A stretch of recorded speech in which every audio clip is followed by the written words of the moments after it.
The chamber fell silent when the human walked in. Ambassador David Cole had prepared for many things in his diplomatic career, but nothing could have prepared him for this moment. The Galactic Council headquarters stretched before him like a cathedral built by gods. The ceiling rose so high that clouds actually formed near the top, artificial weather systems maintaining the atmosphere for thousands of different species. Floating platforms carried delegates from worlds he could not even name. Creatures of light drifted beside beings made of living stone. Entities that existed as pure sound vibrated next to organisms that communicated through color changes in their skin, not 400 species. 10,000 worlds. A civilization spanning millions of years, and humanity had been part of it for only 2 centuries. David walked down the central pathway, his footsteps echoing in the sudden quiet. Every eye, every sensor, every form of perception in that massive chamber turned toward him. He was used to being watched. He was not used to being watched by beings who had built empires before his ancestors had discovered fire. The supreme platform rose at the center of the chamber, where the 7 elders sat in judgment over all galactic affairs. These were the oldest beings in known space, creatures who had witnessed the birth and death of countless civilizations. Elder Morthax, a swirling cloud of luminescent gas contained within a crystalline sphere, leaned forward with obvious interest. Ambassador Cole, the elder's voice resonated directly in David's mind, bypassing the need for sound. Humanity requests an audience. We are curious why. David reached the speaking platform and looked up at the assembled might of galactic civilization. His heart pounded, but his face remained calm. Humans had learned long ago that showing fear in negotiations was a mistake. Honored elders, David began, his voice carrying through the translation systems to every corner of the chamber. Humanity comes before this council with a simple question, one that has troubled us since we first joined galactic society. He paused, letting the silence build. Why are we treated differently? A murmur rippled through the assembly. Ambassador Vorin, representing the Shardkin Empire, made a sound that his translator rendered as contemptuous laughter. The Shardkin were crystalline beings, their bodies formed from living mineral that caught and reflected light in dazzling patterns. They had conquered dozens of worlds and commanded one of the largest fleets in the galaxy. The human asks why it is treated differently, Vorin announced to the chamber. Perhaps because you are different. You are young, primitive. Your species still fights among itself. You have barely learned to travel between stars. David turned to face the Shardkin ambassador. And yet, he said quietly, the quarantine accords protect our territory more thoroughly than they protect yours. Any species that attacks a Shardkin world faces council sanctions. Any species that attacks a human world faces. What, exactly? The records are sealed. The chamber grew very quiet. Elder Morthax spoke again, and this time there was something in his voice that might have been warning. Ambassador Cole, some questions are better left unasked. With respect, Elder, I disagree. David pulled out a small device and projected data into the air above his platform. In 200 years of galactic contact, 47 species have requested permission to expand into human territory. All 47 requests were denied by this council. 12 species have attempted to establish trade monopolies that would disadvantage human merchants. All 12 were warned against this by the elders themselves. He looked around the chamber. We are a small species. We control fewer than 100 worlds. Our fleet, as Ambassador Vorin correctly notes, is modest. And yet we are protected as if we were one of the founding civilizations. Why? Because you are dangerous. Someone called out from the upper platforms. David turned toward the voice. A being that looked like a massive insect, with compound eyes that reflected the chamber lights like 1,000 tiny mirrors, descended on a floating disk. I am Delegate Thresh of the Montari Collective, the insect being announced. And I will tell you what the elders will not. Your species is protected because you terrify us. Ambassador Vorin made another contemptuous sound. Terrified of humans? They cannot even agree on a single government. They still practice individual combat sports. They are barely civilized. And yet, Thresh continued, turning those compound eyes toward the Shardkin, the elders sealed their records. The elders created special protocols. The elders, who have seen empires rise and fall for millions of years, looked at humanity and felt something they had not felt in eons. What? David asked, genuinely curious now. Concern, Elder Morthax answered. The ancient being's gaseous form swirled with colors David had never seen before. Ambassador Cole, you ask why humanity is treated differently. The answer is simple. Long ago, before your species had writing, before you had cities, we observed your world. We watched you develop, and we saw something that troubled us deeply. The Elder projected images into the air. Ancient humans, primitive and savage, hunting creatures many times their size. Wars fought with bronze weapons. Cities burning. Empires falling. And always, the humans surviving, adapting, growing stronger. Every setback makes you more dangerous, Morthax said. Every defeat teaches you new ways to win. Every loss drives you to ensure it never happens again. We have seen species that conquer through strength. We have seen species that dominate through intelligence. But we have never seen a species that simply refuses to stop. David absorbed this information carefully. And this is why you protect us. Because you fear what we might become if provoked? We do not protect you, Ambassador. Morthax's voice grew heavy with meaning. We protect everyone else from finding out what happens when humanity is pushed too far. The chamber erupted in debate. Some species demanded more information. Others called for the sealed records to be opened. Ambassador Voring loudly proclaimed that this was all superstition designed to keep younger species in line. David Cole watched it all with a diplomat's careful eye. He had gotten the answer he came for, though not the answer he expected. Humanity was not protected because they were weak. They were contained because someone, long ago, had seen what they could become. As he prepared to leave the chamber, a message arrived on his private communication device. It was from Earth Command, marked with the highest priority.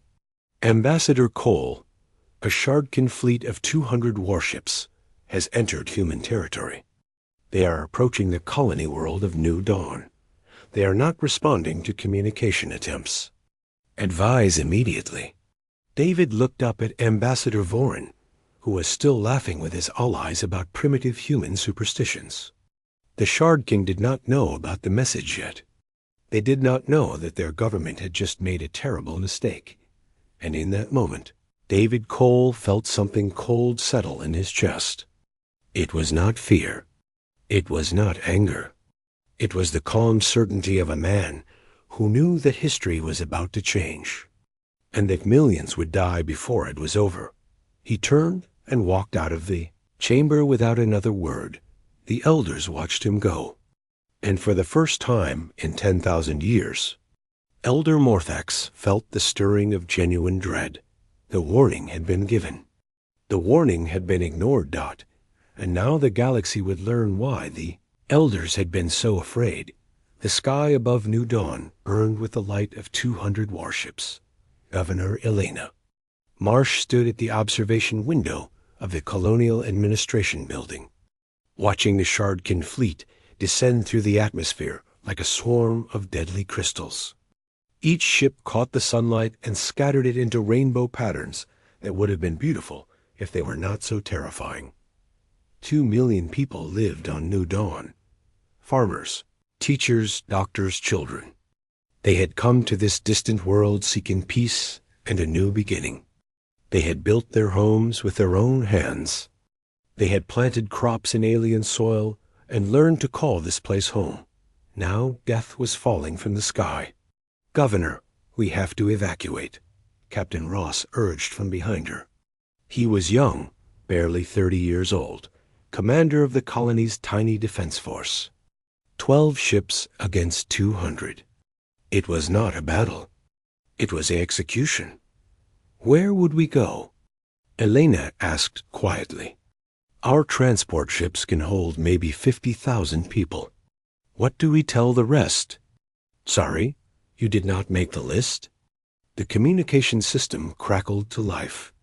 A voice, cold and crystalline, echoed through the room. Human colony designated New Dawn. This is Admiral Keth of the Shardkin, Imperial Fleet. You are occupying territory that contains resources claimed by the Shardkin Empire. You have 1 hour to surrender all colonial assets and prepare for evacuation. Resistance will result in immediate termination. Elena closed her eyes. She thought of her husband, who had died 3 years ago, helping to build the irrigation systems. She thought of her daughter, who was probably hiding in the school basement with her classmates right now. She thought of everything they had built and everything they stood to lose. "Captain Ross," she said finally, "open a channel to the Shardkin fleet."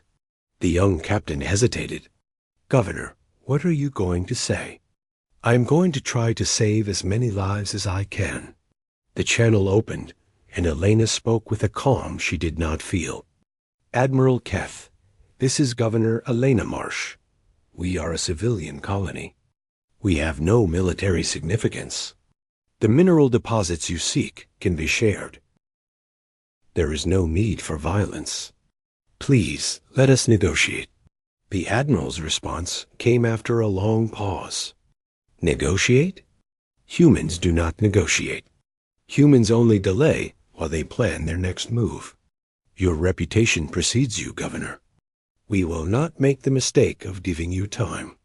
A flash of light erupted in the sky. Elena watched in horror as one of the orbital stations exploded, its pieces scattering across the upper atmosphere like dying stars. "That station held 400 people," Admiral Keth announced. "Civilians, as you say. Consider that a demonstration of our resolve. You now have 55 minutes. Captain Ross was already moving. All defense ships, launch immediately. Evacuation Protocol 7. Get as many people to the transport ships as possible." Elena grabbed his arm. "You cannot fight them.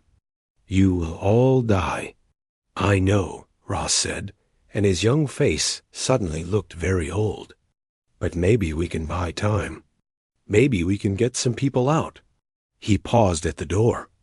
"Governor, send a message to Earth. Tell them what happened here. Tell them we did not surrender." He was gone before she could respond. Over the next 3 hours, Elena watched the destruction of everything she loved. The 12 colonial defense ships launched and fought with desperate courage. They destroyed 11 Shardkin vessels before they were overwhelmed. Captain Ross's ship was the last to fall, ramming itself into a Shardkin cruiser rather than surrendering.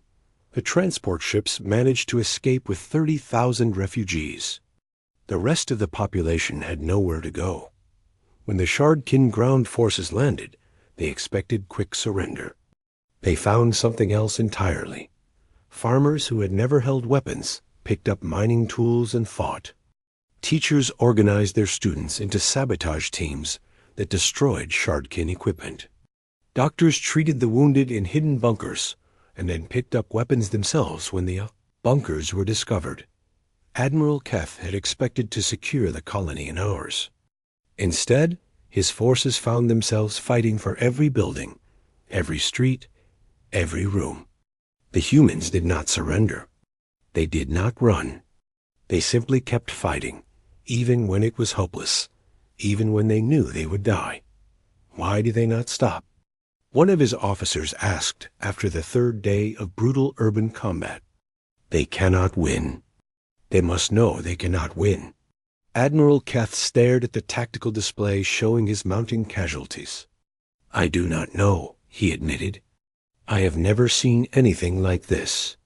On the fourth day, he ordered the surviving humans rounded up for public execution. It was meant to break the resistance. Instead, it unified it. Humans who had been hiding emerged to attack the execution sites. They died by the hundreds, but they kept coming. Governor Elena Marsh was captured on the fifth day. She had been leading a group of survivors through the sewer systems, trying to reach a hidden shelter. When they brought her before Admiral Keth, she was covered in mud and blood, but her eyes were steady. "Your people are insane," the Admiral told her. "You have lost. Your colony is destroyed. Your defenders are dead. And still you fight. Why?" Elena looked at him with something that might have been pity.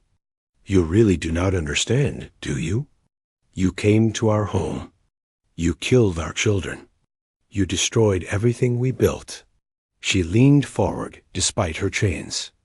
"There is nothing you can do to us now that will make us stop. You have already done the worst thing possible. You made us angry." Admiral Keth ordered her taken away for execution with the other prisoners. 10,000 humans were marched to the central plaza, where they would be killed as an example to any other species that might think of resisting Shardkin expansion. The execution was broadcast across all galactic channels. The Shardkin wanted the universe to see their power. The universe was watching. But so was Earth. Deep beneath the mountains of Switzerland, in a facility that appeared on no official records, a red light began to blink. It had not blinked in 150 years. A door opened that had been sealed since the last Great War. Inside, banks of computers that should have been obsolete whirred to life. Screens flickered with data that modern humans did not recognize. An artificial voice spoke in the darkness. It was neither male nor female, neither warm nor cold. It simply was. Threat assessment complete. Classification. Extinction level provocation. Initiating response protocol. The voice paused, as if considering its next words carefully.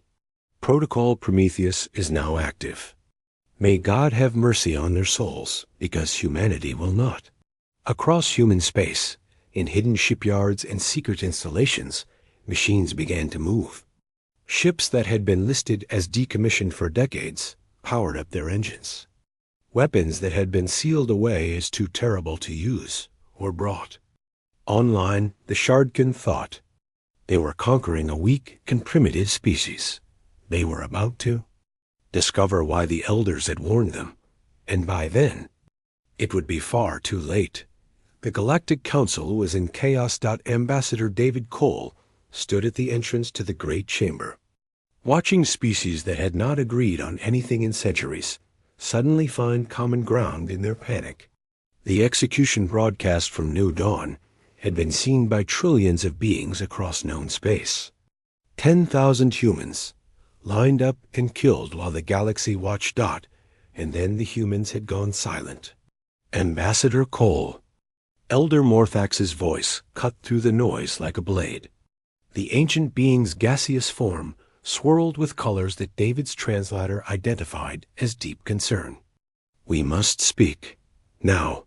David followed the elder to a private chamber off the main hall. The room was old, older than human civilization, and the walls were covered with writings and languages that had been dead for millions of years. "Your government has not responded to any communications in 72 hours, Morthax said. Human traders are leaving their posts. Human diplomats are returning home. Human ships are withdrawing from all foreign ports." The elder's form pulsed with agitation. "What is happening?" David looked at the ancient being with an expression that Morthax could not read. "We are preparing." "Preparing for what?" "War." The word hung in the air like a death sentence.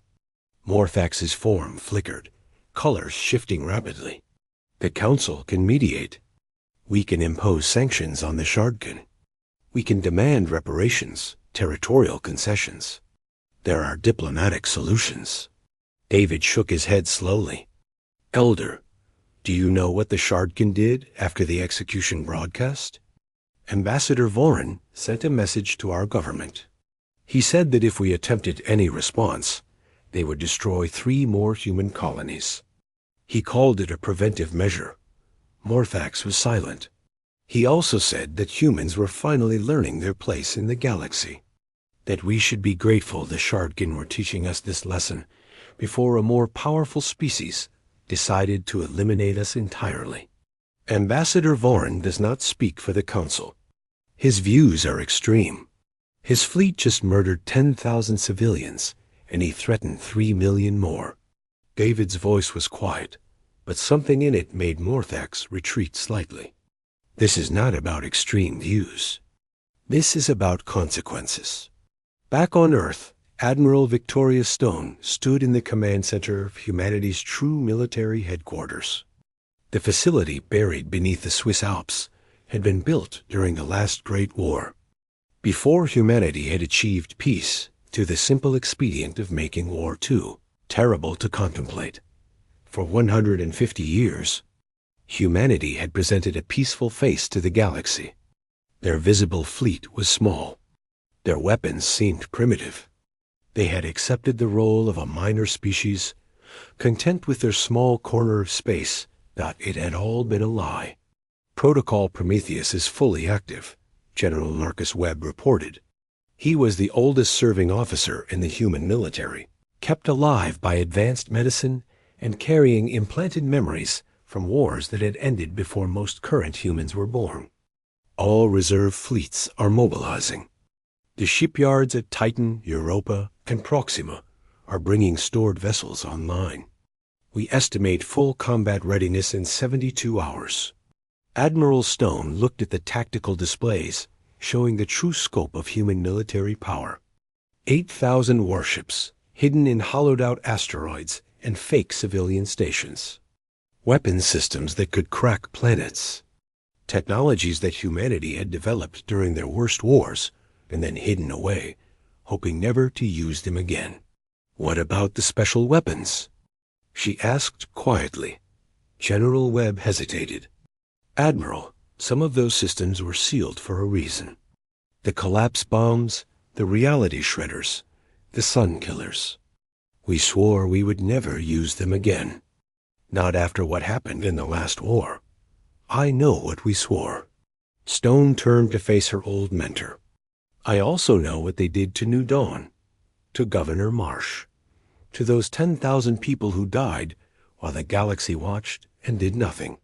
Her eyes were cold. The Shardkin wanted to teach us our place. We are going to teach them theirs. Across human space. The awakening continued.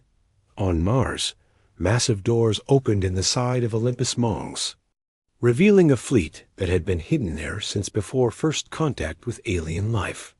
The ships were old but deadly, their weapon systems designed during humanity's most desperate hour in the asteroid belt. Mining stations that had always seemed too large for their supposed purpose revealed their true nature. They were factories, and they had been producing weapons in secret for a century at the edge of the solar system. The Oort cloud installations began broadcasting targeting data. Every Shardkin ship, every Shardkin station, every Shardkin world was being tracked and cataloged. And in a small room in the heart of the command center, an artificial intelligence called the Rememberer opened its eyes for the first time in 150 years. Rememberer was not a normal A. It had been constructed from the uploaded minds of humanity's greatest warriors. Their memories and experiences merged into a single consciousness designed for one purpose: to win wars. It contained the strategic genius of history's finest commanders, the tactical instincts of soldiers who had fought and died across 1,000 battlefields. Admiral Stone, the Rememberer, spoke, its voice carrying echoes of the many minds it contained. I have analyzed the situation. The Shardkin believe they are facing a primitive species that will surrender when confronted with superior force. They are wrong. What do you recommend? Stone asked. Complete military dismantlement. destruction of all Shardkin combat capability, occupation of their core worlds until their government surrenders unconditionally. That will kill millions. Yes, the Remember paused. But it will save billions. If we show mercy now, if we allow them to negotiate their way out of this, other species will learn that humans can be attacked without consequence. The next attack will be worse, and the one after that. We must make an example. Admiral Stone closed her eyes. She had joined the military during peacetime. She had never expected to fight a war, let alone command one. But she understood what was at stake. Begin deployment, she ordered. And God forgive us for what we are about to do. In the Shardkin home system, Admiral Keth was celebrating. The conquest of New Dawn had been more difficult than expected, but it was complete. The humans had proven themselves to be fierce fighters. But fierceness meant nothing against superior numbers and firepower. He was composing his report to the Emperor when his communications officer interrupted with strange news. Admiral, we are detecting an anomaly at the edge of the system. What kind of anomaly? Unknown, sir. It appears to be a single ship. Very old design. It is broadcasting on all frequencies. Keth frowned. On screen, the image showed a small vessel, ancient by galactic standards, drifting at the edge of Shardkin space.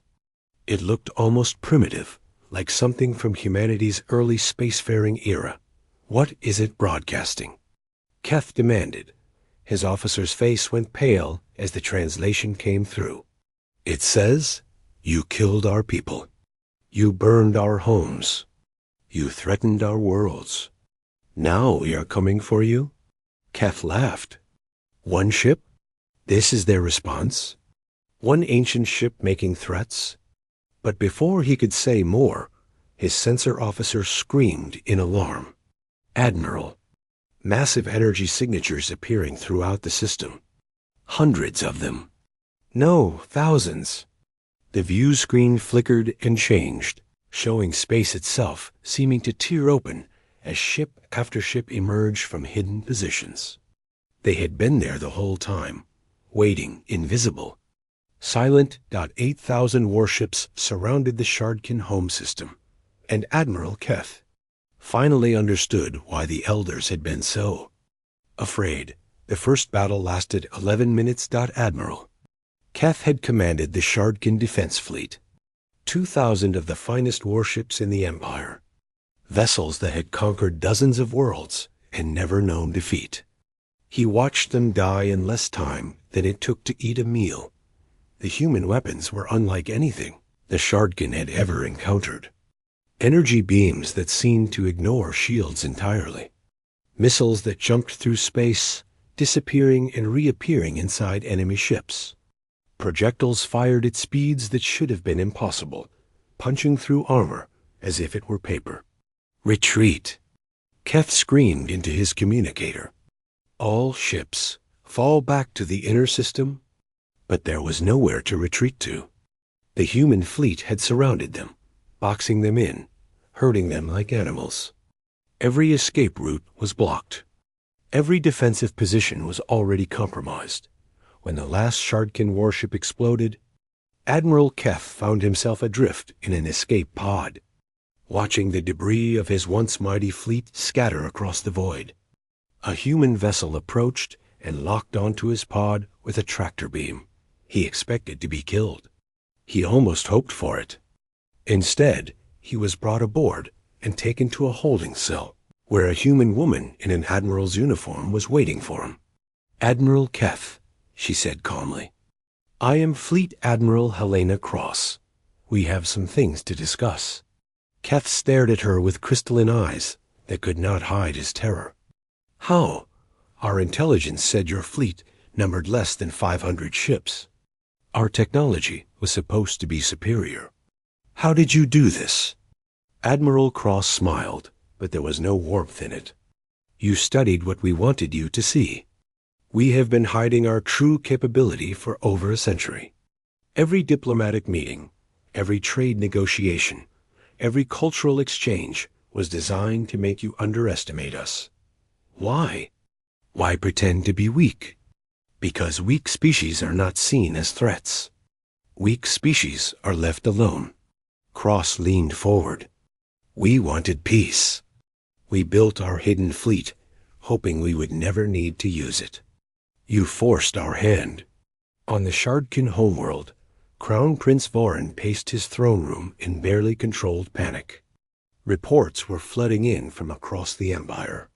Human ships were appearing everywhere, dismantling military installations, destroying shipyards, neutralizing orbital defense platforms. The humans were not invading. They were surgically removing every weapon the Shardkin possessed. Your Highness, we must surrender, his chief advisor urged. There is no shame in admitting defeat against an overwhelming force. Surrender? Vorin spun to face the advisor, his crystalline body flashing with rage. I am about to become emperor. My father is dying. I will not begin my reign with humiliation. Then you will begin it with extinction, the advisor said quietly. The humans have already destroyed 70% of our military capacity. At this rate, we will have nothing left within days. Vorin's mind raced. He needed leverage, something that would force the humans to negotiate. And then he remembered the secret his father had kept hidden for centuries. Deep beneath the imperial palace lay a vault containing an artifact from an ancient war. The Shardkin had found it in the ruins of a dead civilization, a weapon so powerful that they had never dared to use it. A device capable of destroying an entire planet. Prepare the Genesis device, Vorin ordered. Target it at Earth. His advisor went pale. Your Highness, that weapon is untested. We do not even know if it still functions. It will function. And when the humans see their homeworld threatened, they will have no choice but to negotiate. On the bridge of her flagship, Admiral Cross received word of the Genesis device activation.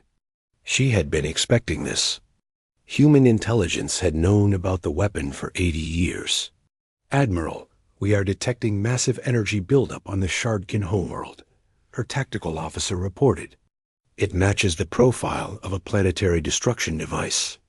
If they fire it, Earth will be gone. Cross nodded calmly. Transmit the following message to Prince Vorin. Visual channel. The connection was established, and Vorin's crystalline face appeared on the screen, triumph gleaming in his eyes. Admiral Cross, I assume you have detected our weapon. You have 1 hour to withdraw all human forces from Shardkin space. Failure to comply will result in the destruction of your homeworld. Cross said nothing for a long moment. Then she began to laugh. Your Highness, we have known about that weapon since before you were born. Did you really think we would leave such a threat unaddressed? Vorin's expression flickered. You are bluffing. Am I? Cross gestured to her communications officer. Transmit the activation code.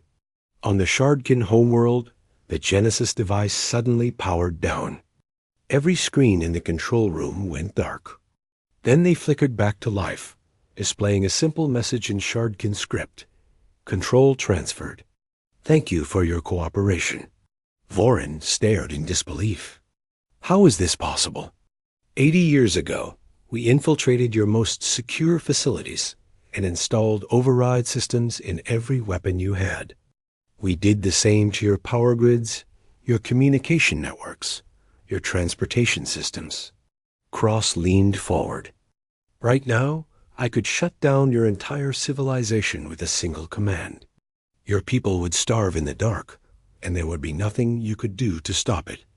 Then why have you not done so? Because we are not monsters.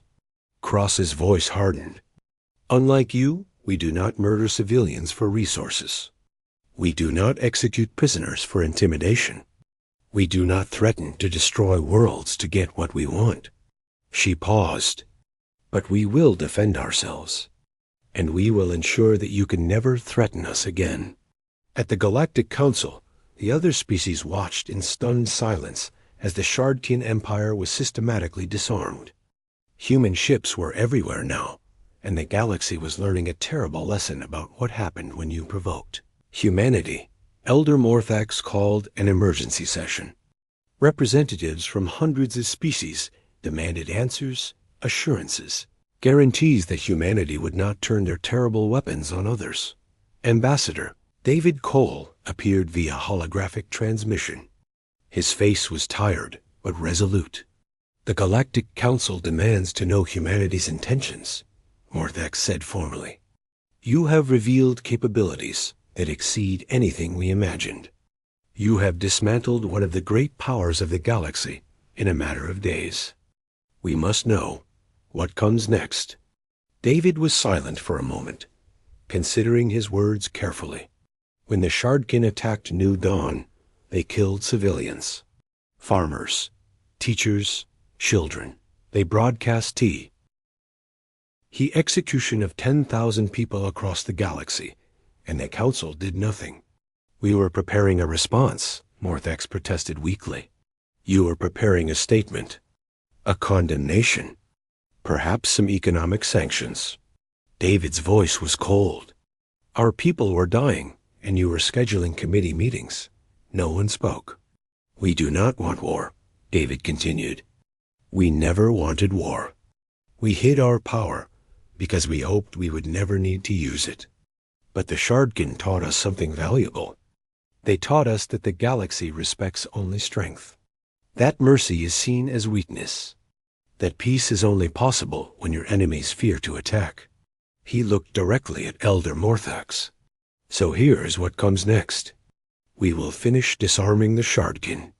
We will occupy their territory until they are no longer a threat. And then we will return to our borders and resume our peaceful existence." He paused. "But the galaxy should understand something. The next species that attacks human civilians, that murders our people, that threatens our worlds, will face the same fate as the Shardkin. There will be no negotiations. There will be no mercy. There will only be consequences." The council chamber was silent. "Are there any questions?" David asked. There were none. In her holding cell aboard the human flagship, Admiral Keth sat alone with her thoughts. She had been the instrument of her people's destruction. She had followed orders that led to genocide. And now she was a prisoner of the species she had been told was weak and primitive. The door opened, and Admiral Cross entered. "Your prince has agreed to unconditional surrender," Cross said. "The war is over." Keth looked up with empty eyes. "What happens now? To my people? To me?" Cross sat down across from her. "That depends on you, on whether your species can learn from this, on whether you can become something better than what you were. And if we cannot?" Cross stood and walked to the door.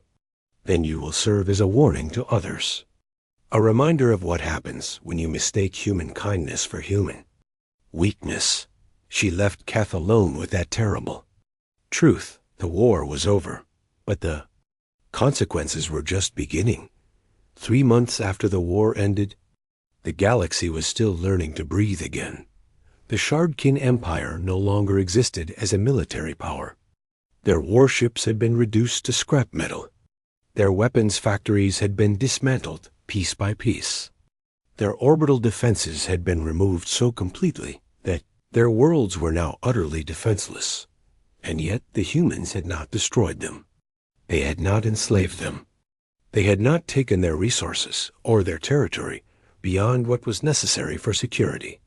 Instead, they had done something far more confusing. They had started to help. Admiral Helena Cross stood in the central square of the Shardkin capital city, watching human engineers work alongside Shardkin civilians to rebuild a power station that had been damaged during the war. It was strange. She thought how quickly former enemies could become something else when they worked together toward a common goal. A young Shardkin girl approached her cautiously. The child's crystalline body was still developing, her facets rough and unpolished. She could not have been more than 8 years old in human terms. "You are the human leader," the girl said. It was not a question. Cross knelt down to the child's level. "I am one of them. My name is Helena. What is yours?" "Tira." The girl's eyes, deep purple crystals that caught the light, studied Cross with open curiosity. "My parents said you killed many of our people." "I did," Cross admitted. She had learned that lying to children was pointless. They always sensed the truth. "I am sorry for that." "Then why did you do it?" Cross was silent for a moment. How did you explain war to a child? How did you explain that her parents' generation had started something terrible, and that the only way to end it was with more terrible things? "Because your leaders attacked my people first," she said finally. "They killed our families, our children, and we had to stop them from killing more." Tira considered this. "My mother says you could have killed all of us. But you did not." "No, we did not." "Why?" Cross looked around at the Shardkin civilians going about their daily lives, at the human soldiers who had become construction workers, at the children playing in the rebuilt parks. "Because killing everyone would not bring back our dead. It would only create more orphans like you, more families destroyed, more hatred that would last for generations." She met Tira's eyes.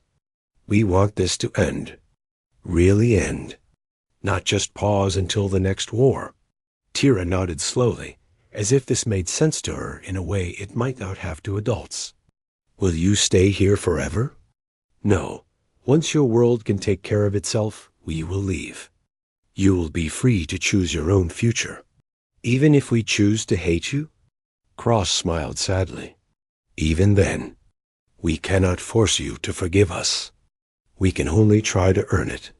At the Galactic Council headquarters, Ambassador David Cole was addressing the assembly for the first time since the war ended. The chamber was fuller than he had ever seen it. Representatives from every known species crowding the platforms to hear what humanity would say. Elder Morthax called the session to order, and a hush fell over the vast room. "Ambassador Cole, the Council recognizes humanity. You may speak." David stepped forward, feeling the weight of 1,000 stares upon him.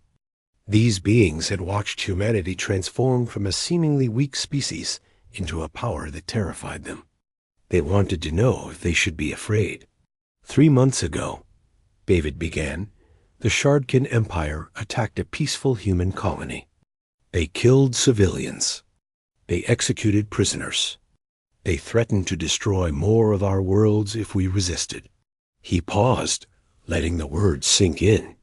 "We responded. And now the Shardkin Empire is no longer a military power." The chamber was utterly silent. "I know what many of you are thinking. You are wondering if humanity will do the same to you. You are wondering if we will use our hidden power to conquer the galaxy, to impose our will on all other species." David shook his head slowly. "We have no such intention. Words are easy," a delegate called out from the upper platforms. "How can we trust you?" "You cannot," David admitted. "Trust is earned through actions, not words. So let me tell you what we intend to do." He pulled up a holographic display showing human space, unchanged from before the war. "We are withdrawing to our original borders. We are not claiming Shardkin territory beyond temporary security zones. We are not demanding tribute or resources beyond fair compensation for our losses. We are not building more weapons or expanding our military." Murmurs rippled through the assembly. But David continued, and his voice hardened. "We are updating the quarantine accords. Any species that attacks human civilians will face the same response the Shardkin received. Any species that commits atrocities against our people will be disarmed and occupied until they no longer pose a threat. There will be no warnings. There will be no negotiations. There will only be consequences." Elder Morthax spoke carefully. "Ambassador, some might see this as a threat. It is not a threat. It is a promise. David looked around the chamber. We do not want to fight. We do not want to conquer. We want to live in peace, to build, to explore, to grow alongside all of you. But we will never again allow our people to be murdered while the galaxy watches and does nothing. The session ended in uncertain silence. No one quite knew what to make of humanity now. They were not the conquerors many had feared, but neither were they the harmless species they had pretended to be. Back on the Shardkin homeworld, Admiral Cross received a message that Governor Elena Marsh had been found alive. She had survived the execution through a malfunction in the Shardkin weapons, buried under the bodies of those less fortunate. Human special forces had rescued her during the heal. Liberation. Cross went to see her in the medical facility. Elena Marsh was thin and pale, her eyes carrying shadows that would never fully fade. But she was alive. Against all odds, she was alive. Admiral Cross, Elena said weakly. I heard what you did. What humanity did. We finished what they started, Cross replied. Nothing more. Elena shook her head slowly. No, you did more than that. You showed mercy. You could have burned their worlds to ash, and you chose to rebuild instead. She reached out and took Cross's hand. That is what makes us human. Not our weapons. Not our strength.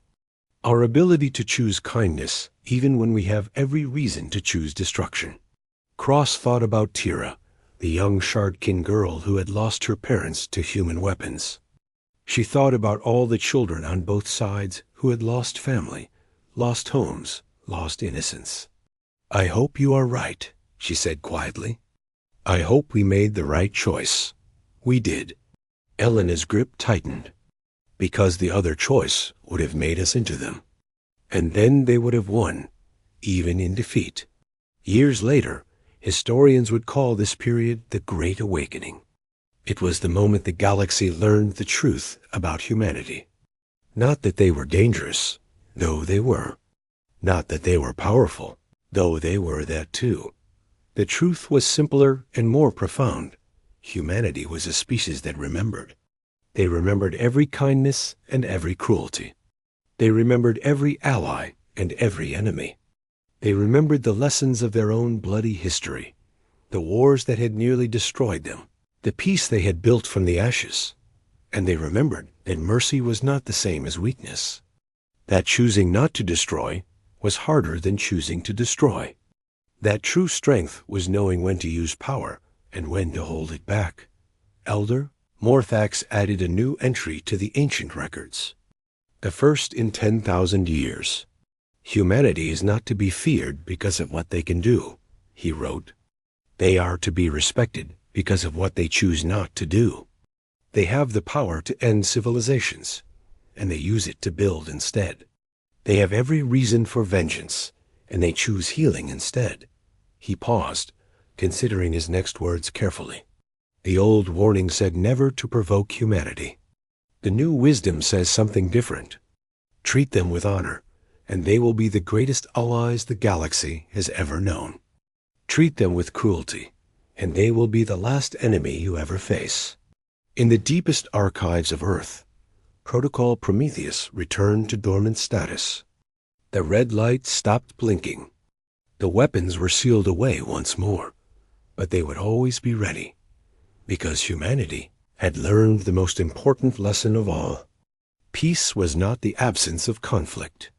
Peace was the presence of justice, of fairness, of consequences for those who preyed on the innocent, and they would defend that peace for as long as the stars burned. On a rebuilt street in the Shardkin capital, Tira watched a group of human and Shardkin children playing together. They were laughing, chasing each other, unaware of the war that had nearly destroyed everything.